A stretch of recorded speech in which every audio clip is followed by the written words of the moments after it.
السلام عليكم ورحمة الله وبركاته. سوري صاحب يال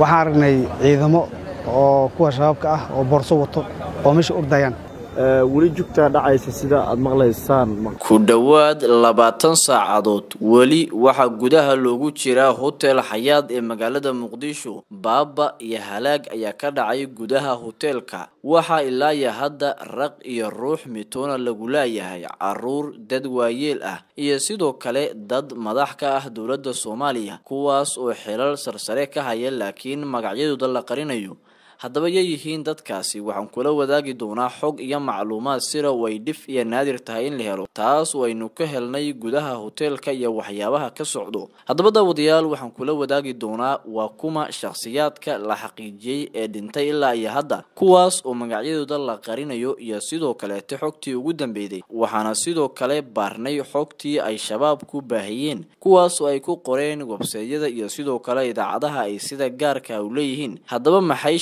waxaan idin soo bandhigi doonaa waraysi ay ka qaadeen mid kamida dagaalyahanada al-shabaab ee ku jira gudaha hotelka hase yeeshee daawadayaal inta aan kula wadaagin fadlan muuqaalka la garay si uu baahowna gaaro bulshooyinka Soomaaliyeed sidoo kale nagu soo biir oo kamid noqo asxaabta adigoo janaalka subscribe dhahanaya ganbeelkana u furanaya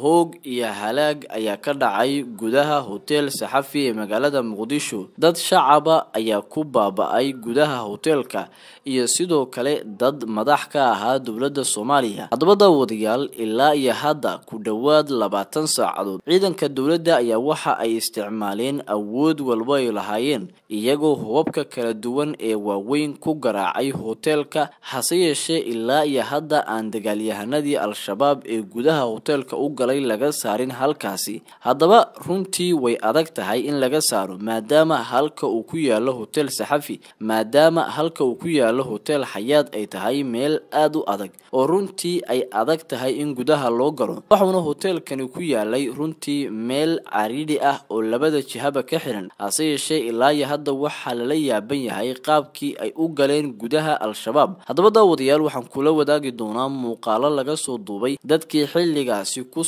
gudaha hotelka waxyaabihii ay arkeen markii dagaalyahanada al-shabaab ay soo galayeen dadkii sida live-ka u arkay ee ka argagaxay haddaba daawadayaal waxaan gadaal idin kugu haynaa codka ninka shabaabka ee gudaha hotelka ku jira kaasoo ay al-shabaab baahiyeen hase yeeshee inta aan kula wadaagin bal marka hore dadkii halkaasi ku sugnaa waxyaabihii ay arkeen iyo iminka waxa gudaha ka socdo aynu isla aragno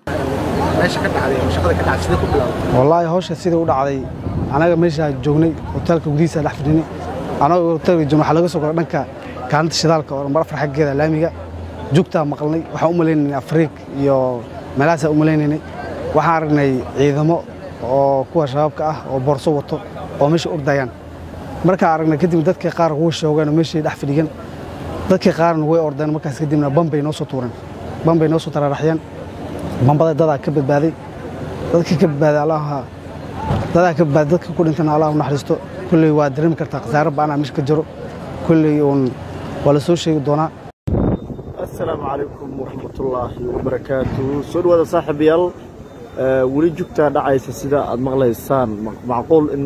maqalkuusi soo gaarin laakiin wali joogta dhacaysa wax kalena maahan wali waxa lagu jiraa goobtii ilaa hadda wax dhamaada ma jiraan dadkaas dadna dada ka lunsan oo raadinayaan wali joogta dhacaysa dada ka lunsan ay raadinayaan dadna xaaladda iyo wixii soo qiimeeyaan halkan argada aragtaan lama dhaafi karo xalay ilaa hadda dadku meeshii dhooban yihiin lama dhaafi karo soo duceeyo walaalayaal ummadda Soomaaliyeed soo duceeya dadka Soomaaliyeed qof kasta meeshuu joogo ha duceeyo walaasad baa iska jira dhib baa jira ilaahay inuu naga qaado xabada hadda socoto bilaabato runtii marka wali waa on meesha ka socoto wali xabada ka socoto oo meesha laga ridaaya marka ilaahu madaba soo duceeya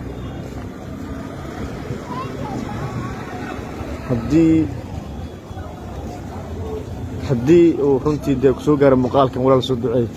dalkaaga u duceey dadkaaga u duceey wali waa uun xaaladdu waa sidaas qof kastoo muuqaalku soo gaaray ha sii sheer gareeyo hana soo duceeyo ilaahay idinka wax dhamaada ma jiraan waqti dheer iyo xabad iyo xamar iyo wali hotelka lagu jiro dadku waa kuwaas qulqulaya wali waxay u socdaan goobta ay wax ka dhaceen ay wali dadku u qulqulayaan lamana ogola in la galo marka waa kaas wali joogtaa dhacaysa saacadan la joogo joogtaa dhacaysa shalay maqribkiina wuxuu bilowday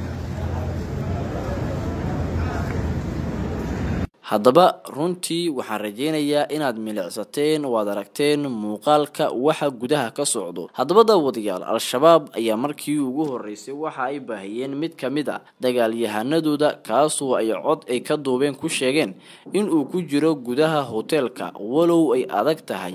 in qof dagaal ku jira sidoo kalena hubkaas waaweyn oo la dhacay hotelka gudihiisa ku jira in cod laga dubo wareysina laga qaado hase yeeshee al-shabaab waxay ku sheegayaan in ninkani uu yahay mid ka mid ah dagaalyahanadooda oo ku sugan hotelka bal haddaba ninkaasi muxuu sheegay aynu isla dhageysano codkan yar oo laga duubay alxamdulilah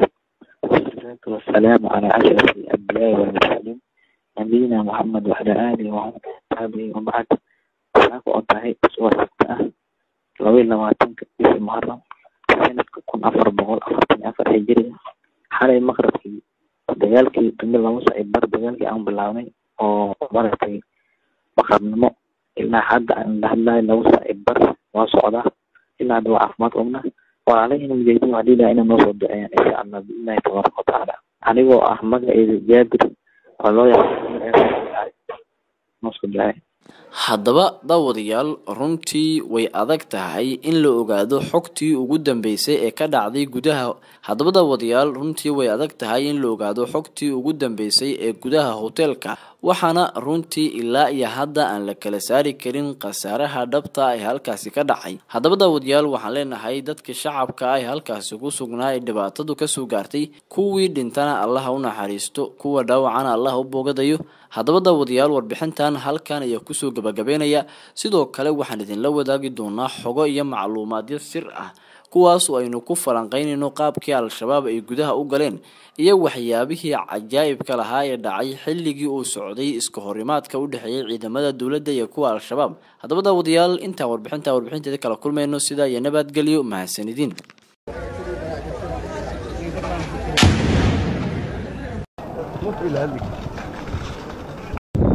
السلام عليكم ورحمة الله وبركاته سودوا صاحب يال